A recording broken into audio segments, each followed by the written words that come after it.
DA news plus के हमारे खास कार्यक्रम चर्चा है में आप सभी का स्वागत है। मैं बलबीर सिंह भारज आज आपको बताने जा रहा हूं। आज उन प्रमुख खबरों के बारे में हम बात करेंगे जो लोगों के बीच आज चर्चा का विषय बनी हुई है। चलिए जानते हैं क्या कुछ खास है आज चर्चा में। आज की बड़ी खबर अमेरिका के राष्ट्रपति चुनाव से जुड़ी है, जिस पर पूरी दुनिया की निगाहें टिकी हुई हैं। दरअसल आज अमेरिका के राष्ट्रपति चुनाव की तस्वीर लगभग पूरी तरीके से साफ हो चुकी है और रिपब्लिकन पार्टी के उम्मीदवार और पूर्व राष्ट्रपति डोनाल्ड ट्रंप बड़ी जीत की ओर अग्रसर है। डेमोक्रेटिक पार्टी की उम्मीदवार कमला हैरिस, जो भारतवंशी हैं, को काफी उन्होंने पीछे छोड़ दिया है। इसके साथ ही रिपब्लिकन पार्टी को सीनेट में भी बहुमत प्राप्त हो गया है। लेकिन इन सब के बीच मुद्दे की बात यह है कि अगर ट्रंप जीत कर राष्ट्रपति बनते हैं तो ये उनका आखिरी कार्यकाल होगा। जी हां, जैसे कि आपको पता है कि अमेरिका में एक व्यक्ति सिर्फ 2 बार ही राष्ट्रपति बन सकता है और आगे वह चुनाव नहीं लड़ सकता। तो यह ट्रंप का आखिरी चुनाव होगा।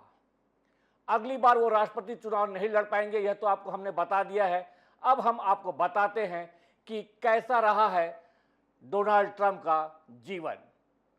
शुरुआती जीवन डोनाल्ड ट्रंप का, अमेरिका में उनका जन्म हुआ 14 जून 1946 को। उनका परिवार पहले से काफ़ी अमीर था, इसलिए कहा जाता था कि ट्रंप चांदी का चम्मच लेकर पैदा हुए। ट्रंप अपने स्कूल के दिनों में बच्चों को बुली किया करते थे।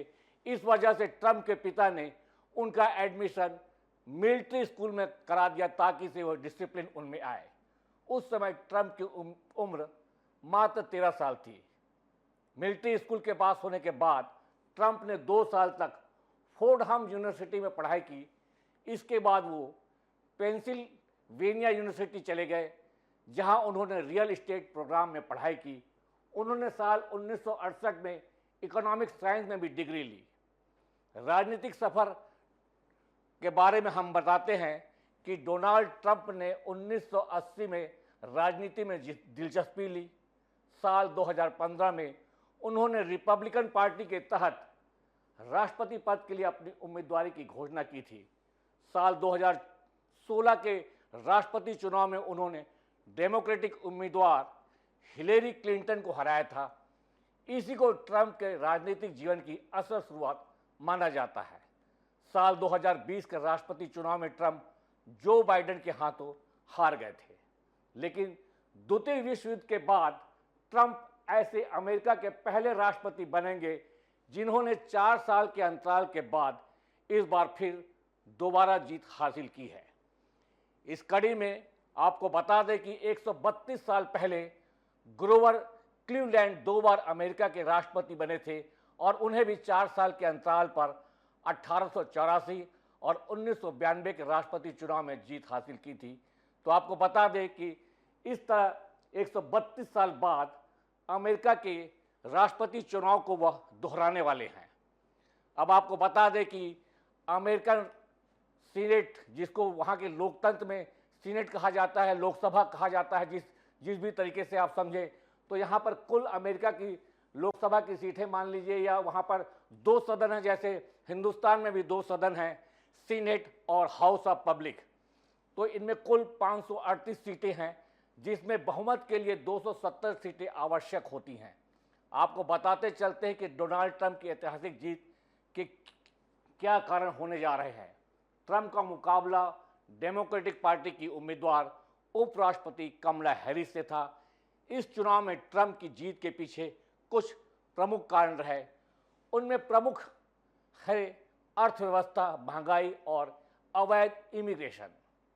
चुनाव में अर्थव्यवस्था का मुद्दा केंद्र बिंदु बना, जो बाइडेन के कार्यकाल में कोरोना महामारी के कारण बिल्कुल चरमरा गई थी और महंगाई भी बढ़ गई थी। ट्रंप ने इसे अपने फायदे में बदलते हुए यह साबित किया कि उनके कार्यकाल में अमेरिका अर्थव्यवस्था बहुत ही मजबूत थी। महंगाई के कारण भी बाइडेन प्रशासन की आलोचना हुई, क्योंकि खाद्य महंगाई ने आम जनता को परेशान कर दिया था। इसी तरीके से अवैध इमिग्रेशन का मुद्दा भी उन्होंने उठाया है। आपको बताते चलें कि जब डोनाल्ड ट्रंप अमेरिका के राष्ट्रपति थे तो उन्होंने मुस्लिम देशों से होने वाले माइग्रेशन को पूरी तरीके से बंद करवा दिया था और यह अवैध इमिग्रेशन के तौर पर उनका एक कड़ा निर्णय माना जाता है और इसी मुद्दे को इस चुनाव में भी उन्होंने भुनाने की कोशिश की। ट्रंप ने बाइडेन प्रशासन पर ढिलाई का आरोप लगाते हुए अवैध इमिग्रेशन पर कड़ा रुख अपनाया, जिसे जनता ने सराहा। इसके अलावा जो बाइडेन की उम्र और उनकी नीतियों पर भी सवाल उठे, जिनका असर चुनावी प्रचार पर पड़ा और इसके बाद डेमोक्रेटिक पार्टी ने जो बाइडेन को बदलकर कमला हैरिस को मैदान में उतारा। कमला हैरिस चूंकि देर से मैदान में उतरी, इसका भी फायदा आपको बता दें कि डोनाल्ड ट्रंप को हुआ। कमला हैरिस ने अपनी ओर से हालांकि भरपूर कोशिश की और उनके आने के बाद से चुनावी सर्वेक्षणों में उनका असर भी काफ़ी दिखने को लगा। जो पहले के सर्वेक्षण में डोनाल्ड ट्रंप की ओर पूरी तरीके से झुके हुए थे, वो कमला हैरिस के आने के बाद से बदलने लगे और मुकाबला काफ़ी कड़ा दिखने लगा। सभी पोल्स में दोनों ही नेताओं में कड़े मुकाबले की बात होने लगी। इतना ही नहीं, कमला हैरिस की जीत के भी दावे किए गए। कई सर्वेक्षणों के परिणाम भी आए, लेकिन जुलाई में राष्ट्रपति उम्मीदवार बनने के बाद कमला हैरिस के लिए यह बहुत ही बड़ा काम था कि सभी राज्यों में जाकर लोगों को यह बताया जाए और समझाया जा सके कि वो कैसे एक बेहतर राष्ट्रपति साबित होंगे। स्थिति का अंदाजा इसी बात से लगाया जा सकता है कि यह 2 रैलियों में उन्हें यह कहना पड़ा, अभी कई लोगों को मेरे बारे में ज़्यादा कुछ पता नहीं होगा। आपको बता दें कि जो महिला राष्ट्रपति का चुनाव लड़ने वाली हैं, उनको जब यह कहना पड़ रहा है कि मेरे बारे में ज़्यादा लोगों को पता नहीं है, तो आपको समझ में आ रहा होगा कि वाकई देर से लड़ना कमला हैरिस के लिए बड़ा कठिन हो रहा था। अब आपको बताते हैं डोनाल्ड ट्रंप का राष्ट्रपति बनने के बाद भारत के लिए यह कितना फायदेमंद रहेगा या नुकसानदायक रहेगा। तो सबसे पहले हम आपको बता दें, व्यापार के संबंध में डोनाल्ड ट्रंप की नीतियां अमेरिका फर्स्ट की रही हैं। जी हां, उन्होंने हमेशा अपनी नीतियों में इस बात को जोर दिया है कि सबसे पहले अमेरिका, उसके बाद अन्य कुछ। ट्रंप के राष्ट्रपति चुने जाने की स्थिति में भारत की सबसे बड़ी चिंता उनके व्यापार और आवर्जन नीतियों को लेकर होगी। जी हां, यहां पर रहने वाले भारतीयों के लिए यह बहुत ही कड़ा होने वाला है। ट्रंप के पहले शासनकाल में अमेरिका ने भारत को तरजीह व्यापार वाले देश के दर्जे को खत्म कर दिया था। ट्रंप ने चीन के खिलाफ टैक्स टैरिफ युद्ध शुरू करने की धमकी दी। ट्रंप भारत को टैरिफ का दुरुपयोग करने वाला देश बताता है। उन्हें भारत और चीन के अलावा कई दूसरे देशों पर आयात पर टैरिफ टैक्स लगाया था। नई सरकार में भी वो अमेरिकी सामान के आयातों पर अधिक कर लगाने वाले देशों पर कार्रवाई कर सकते हैं। इसकी जद में भी भारत आ सकता है। भारत और अमेरिका के रक्षा संबंध पर डोनाल्ड ट्रंप की सरकार में भारत और अमेरिका के मजबूत हो सकते हैं रिश्ते, क्योंकि ट्रंप चीन विरोधी नेता हैं। ट्रंप ने अपने पहले कार्यकाल में भारत, ऑस्ट्रेलिया, जापान और अमेरिका के मंच क्वाड को मजबूती देने में काफ़ी रुचि दिखाई थी। ट्रंप के शासनकाल में भारत के साथ हथियारों के निर्यात, संयुक्त सैन्य अभ्यास, तकनीकी हस्तांतरण की दिशा में तालमेल नजर आ सकता है। ट्रंप अपने पिछले कार्यकाल में भारत के साथ बड़े रक्षा समझौते करते हुए दिखे थे। अब बात करते हैं H1 वीज़ा की। जी हां, H1B वीज़ा पर ट्रंप का क्या रुख हो सकता है। डोनाल्ड ट्रंप का रवैया प्रवासियों को लेकर काफ़ी सख्त रहा है। ऐसे में उनकी नीतियां प्रवासियों के लिए परेशानी पैदा कर सकने वाली होगी। ट्रंप ने अवैध प्रवासियों को वापस उनके देश भेजने का वादा किया है। जी हां, चुनाव भाषणों के दौरान उन्होंने अमेरिकी लोगों से खुलकर कहा है कि अवैध प्रवासियों को अब उनके देश वापस जाना होगा। वो आरोप लगाते रहे हैं कि अवैध प्रवासी अमेरिकियों के लिए रोजगार के अवसर कम कर रहे हैं। अमेरिकी बड़ी संख्या में भारतीय काम करते हैं। अधिकांश भारतीय वहाँ H1B वीज़ा पर काम करने जाते हैं। इस वीज़ा को लेकर ट्रंप का रवैया काफ़ी सख्त रहा है। अगर ट्रंप ने फिर सख्ती दिखाई तो इसका असर भारतीयों पर निश्चित रूप से पड़ेगा। उनके काम के अवसर कम होंगे। जी हाँ, आपको बता दें कि H1 वीज़ा जो है, यही भारतीय यही वीज़ा लेकर अमेरिका जाते हैं और वहाँ पर काम काज करते हैं।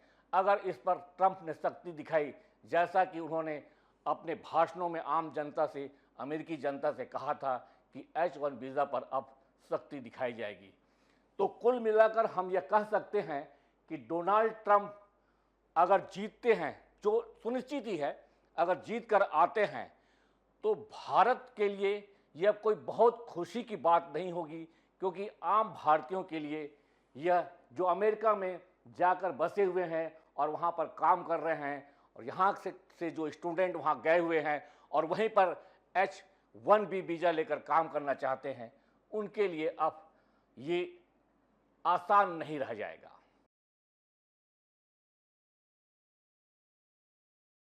अब बात करते हैं अगली बड़ी खबर की। वो जम्मू कश्मीर के अनुच्छेद 370 से जुड़ी हुई है। अनुच्छेद 370 के मुद्दे इन दिनों चर्चा में हैं, क्योंकि जम्मू कश्मीर विधानसभा में बुधवार को स्पीकर अब्दुल रहीम राठौर ने 370 प्रस्ताव पर वोटिंग कराई। प्रस्ताव को बहुमत से पास किया गया और इसमें यह कहा गया कि जम्मू कश्मीर को जो विशेष राज्य का दर्जा दिया जा रहा है धारा 370 के तहत, उसे पुनः बहाल किया जाए। इस प्रस्ताव के पारित होने के बाद भाजपा विधायकों ने आरोपों को लेकर अब्दुल रहीम बोल रहे हैं कि अगर आपको मुझ पर भरोसा नहीं है तो अविश्वास प्रस्ताव लेकर आए। दरअसल जम्मू कश्मीर की अनुच्छेद 370 को फिर से बहाल करने का प्रस्ताव पास होने के बाद भाजपा विधायकों ने इसका जमकर विरोध किया और प्रस्ताव की कापियां फाड़ दी, जो आज चर्चा का विषय बना हुआ है। उन्होंने जमकर जय श्री राम और के नारे लगाते हुए इन प्रस्तावों को फाड़ा है और कहा है कि भारत के मंदिर, जी हाँ, लोकतंत्र के बड़े मंदिर से जब कोई चीज पास हो जाती है तो कोई विधानसभा अगर इसको निरस्त करने की कोशिश करती है तो यह लोकतंत्र पर हमला होता है। ऐसा भाव के साथ भाजपा ने इस पूरे मुद्दे पर अपना रुख किया और कहा कि यह जो प्रस्ताव है विधानसभा की मीटिंग शुरू होने के तुरंत बाद आया है और उप मुख्यमंत्री सुरेंद्र चौधरी ने इस प्रस्ताव को पेश किया, जिसमें स्पष्ट लिखा था कि जम्मू कश्मीर में धारा 370 को पुनः लागू कर विशेष राज्य का दर्जा बहाल किया जाएगा। इस प्रस्ताव में आगे कहा गया, यह विधानसभा भारत सरकार से विशेष दर्जा, संवैधानिक गारंटी की बहाली और इन प्रावधानों को बहाल करने के लिए संवैधानिक तंत्र तैयार करने के लिए जम्मू कश्मीर के लोगों, निर्वाचित प्रतिनिधियों के साथ बातचीत शुरू करने का आह्वान करती है। इस प्रस्ताव में यह भी लिखा गया है कि यह विधानसभा इस बात पर जोर देती है कि बहाली की किसी भी प्रक्रिया में राष्ट्रीय एकता और जम्मू कश्मीर के लोगों की वैध आकांक्षाओं की रक्षा होनी चाहिए। भाजपा ने इस पर जमकर विरोध किया। भाजपा ने सदन में प्रस्ताव के खिलाफ कहा, जिसकी वजह से विधानसभा अध्यक्ष को सदन में 15 मिनट के लिए सदन को स्थगित करना पड़ा। आखिर में विधानसभा अध्यक्ष अब्दुल रहीम राठौर ने प्रस्ताव को मतदान के लिए रखा और प्रस्ताव बहुमत के साथ पारित किया गया। विपक्ष के नेता सुनील शर्मा समेत अन्य विपक्षी नेताओं ने सत्ता पक्ष की तीखी आलोचना करते हुए कामकाज में बदलाव पर सवाल उठाए। उन्होंने कहा, जब विधानसभा में आज एलजी के अभिभाषण पर चर्चा होनी थी तो यह प्रस्ताव कैसे पेश किया गया। 4 नवंबर को सदन में पेश किया गया था प्रस्ताव। जम्मू कश्मीर विधानसभा में सोमवार को पीडीपी विधायक वहीद पारा ने धारा 370 को समाप्त करने के खिलाफ एक प्रस्ताव सदन में पेश किया। विधायक वहीद पारा के यह प्रस्ताव नेशनल कॉन्फ्रेंस के वरिष्ठ नेता और 7 बार के विधायक अब्दुल रहीम राठौर को केंद्र शासित जम्मू कश्मीर की विधानसभा का पहला अध्यक्ष चुने जाने के तुरंत बाद यह प्रस्ताव पेश किया गया। जी हां, आपको बता दें कि यह पहली ही विधानसभा सत्र का यह पहला सदन की मीटिंग थी जिस पर पहली ही बार में उन्होंने इस प्रस्ताव को पेश कर 370 को पुनः बहाली के लिए लाया, जबकि भाजपा विधायकों का कहना था कि पहली बैठक में एलजी के अभिभाषण पर चर्चा की जानी थी। बावजूद इसके यह प्रस्ताव पेश किया गया।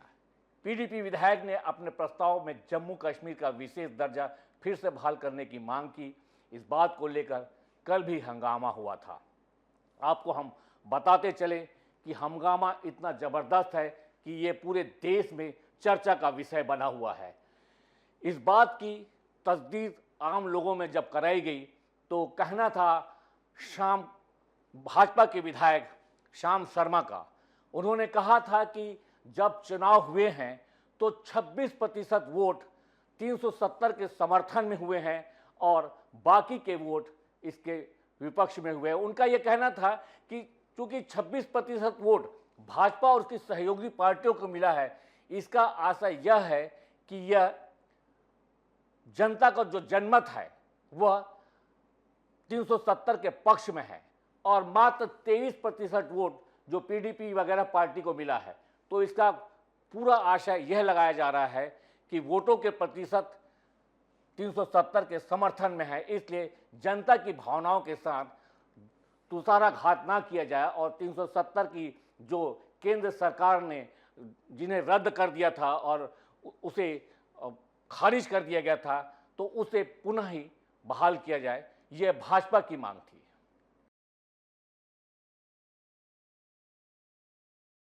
अगली बड़ी खबर वह अपराध जगत से जुड़ी है। आज हम चर्चा करेंगे रायपुर सेंट्रल जेल में बाहर हुई गोलीबारी की घटना पर। बीते दिनों रायपुर सेंट्रल जेल के बाहर आतंक अपराधी शेख साहिल पर अज्ञात हमलावरों ने गोली चला दी। यह हमला आपसी रंजिश के चलते हुआ। हमलावरों में से एक युवक ने शेख साहिल पर गोली चलाई, जिससे उसकी गर्दन में गोली के छर्रे जा धंसे।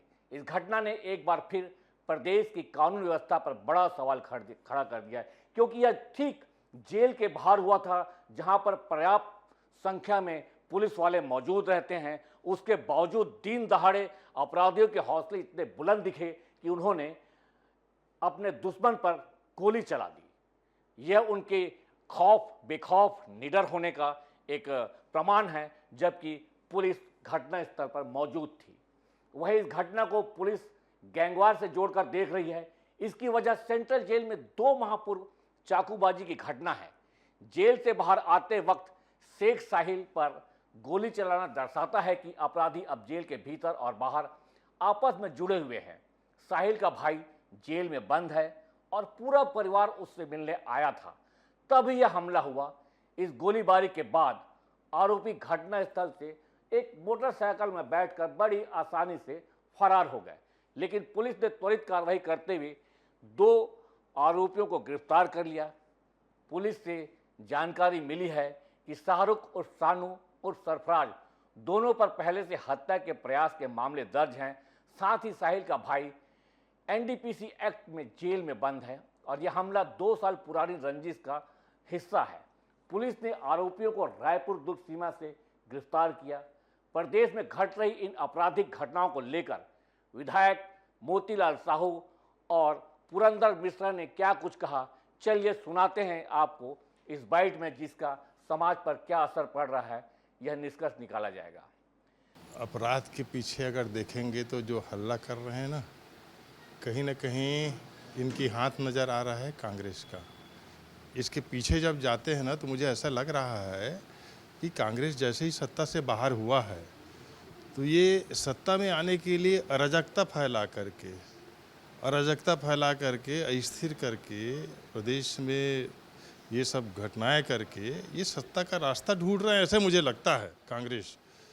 और हर घटना के पीछे देखिए आपने दामाखेड़ा में घटना घटा, उसके पीछे कांग्रेस का हाथ है। बलौदा बाजार की घटना देखिए, जो उसके पीछे कांग्रेस का हाथ है, उसका विधायक अंदर है। तो जितनी घटनाएं घट रही है, जब जांच हो रहा है तो उसमें कांग्रेस के नेता का हाथ मिल रहा है। मतलब अगर हम ये देखें तो ओवरऑल ऐसे लगता है कि भारतीय जनता पार्टी की सरकार प्रदेश में जब से बना है, और प्रदेश की ही बात नहीं करूँगा मैं, पूरी देश में जिन जिन राज्यों में भारतीय जनता पार्टी की सरकार है, वहाँ पे अस्थिर करने के लिए इस तरह के हथकंडे अपनाना, ये कांग्रेस की रीति नीति समझ में नहीं आ रहा है और ऊपर दहाड़े मार रहा है। और पीछे जब जांच होता है तो उसके कांग्रेस के नेता अंदर हो जाते हैं और फिर कहते हैं कि राजनीतिक द्वेष बुना रहे हैं।